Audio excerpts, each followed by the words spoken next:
අයිබෝවන් හැමෝටම මගේ YouTube channel එකේ පළවෙනි වීඩියෝ එක බලන්න ආපු ඔයාලා හැමෝම මම සාදරයෙන් පිළිගන්නවා Island to Island. ඉතින් 2026 මං පටන් ගත්ත මගේ පළවෙනි YouTube channel එක.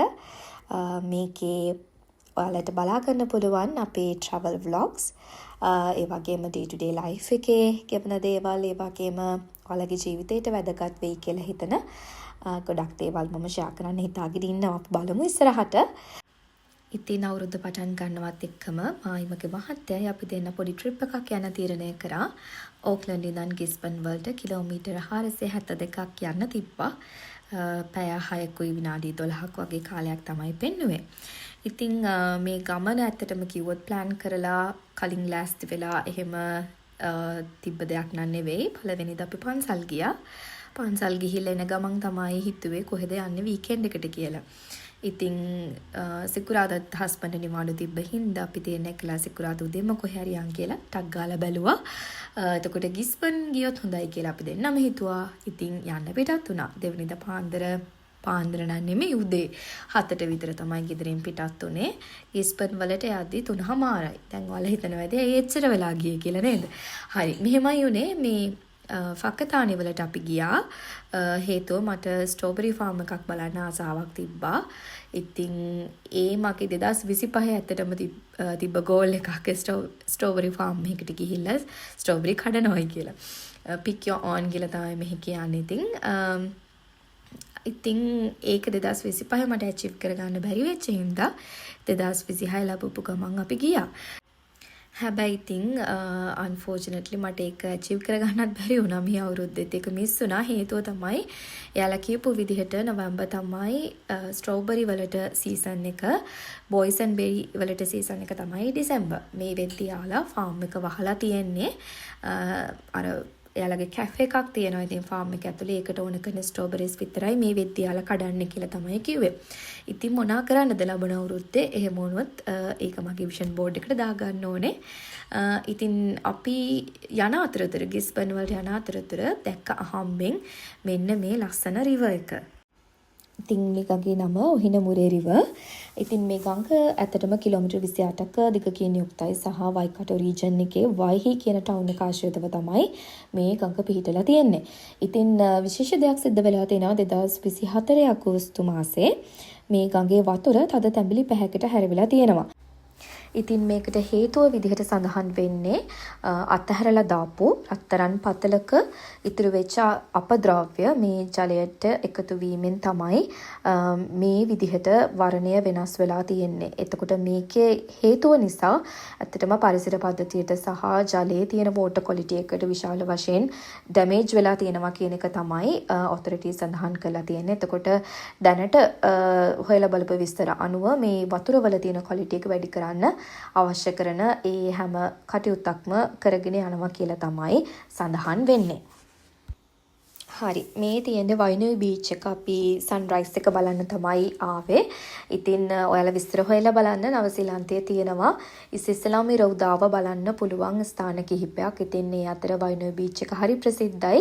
මොකද බීච් එකක ඉඳලා අපිට බලන්න පුළුවන් ලස්සනට සන්රයිස් එක. ඉතින් හැබැයි එදා වැහිබර දවසක් පොඩ්ඩක් ඒ වලාකුළු ඔක්කොම අහස වට කරගෙන තිබ්බේ අපිට බලන්න හම්බුනේ නැහැ සන්රයිස් එක. හැබැයි මම හිතනවා ඒත් ගොඩක් ලස්සන දවසක් අපිට එදා. මොකද ඒ තිබ්බ පරිසරය හරිම වෙනස්. මේ තියෙන කලින් දවසේ අපි ගිහිල්ලා බැලුවා ඇත්තටම සන්සෙට් එක. ඉර බැහැගෙන යන්නේ මුහුදට පිටිපස්සෙන්. ඉතින් මං හිතනවා අපේ ඇස් පුදුම විදිහට පින්කාරයි පින්වන්තයි මේ විදිහේ ලස්සන දකින්න. බීච් එකේ සෙනග ඇත්තටම හිටියේ නැති තරම් 2-3 වගේ හිටියේ.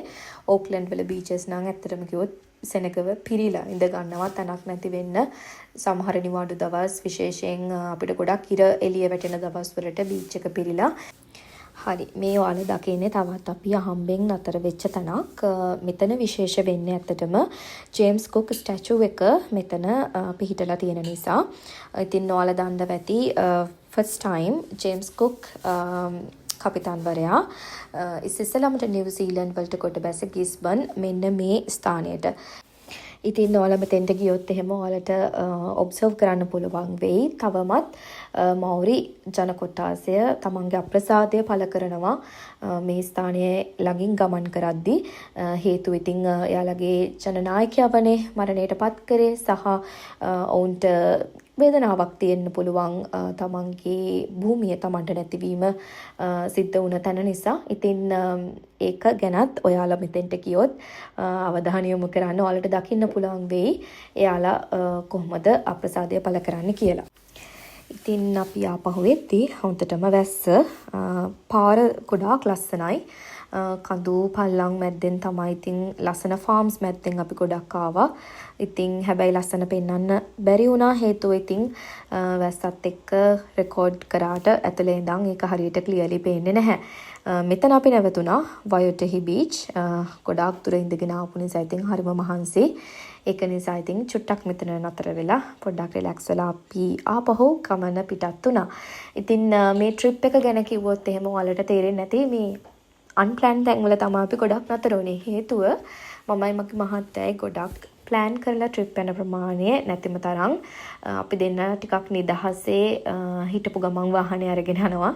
ඒක ට්‍රිප් එකක් කියන්නත් බෑ ඇත්තටම. දුර වුණාට අපි දෙන්න ටිකක් අකමැති අර හරියටම මේ වෙලාවේ මෙතන ඉන්න ඕනේ, හරියටම මෙතන ගිහින් මේක බලන්න ඕනේ වගේ දේවල් අපි දෙන්න කරන්නේම නැති තරම්. ඒක අපි කියමුකෝ ඔය මියුසියම් එකක් ඒ වගේ නම් ඉතින් හරියට ටයිම් එක බලලා යනවා. නමුත් අපි පොඩක් රිලැක්ස් එකේ ඒ ගමන යන්න තමයි හැමතිස්සෙම හදන්නේ. ඉතින් මේ ට්‍රිප් එක ගත්තොත් ප්ලෑන් කරලා ගියේ නැති වුණත් තැන්වලට හරිම නිදහස් නිස්කලංක පරිසරයක අපි බොහොම සතුටින් අපේ නිවාඩුව ගත කරලා ආවා. මේ වගේම තව වීඩියෝස් ඉස්සරහට ගේන්න බලාපොරොත්තු වෙනවා. ඉතින් රැඳී සිටින්න කියලා ආරාධනා කරනවා අපේ YouTube channel එකත් එක්ක දිගටම. ගොඩාක් ස්තුතියි.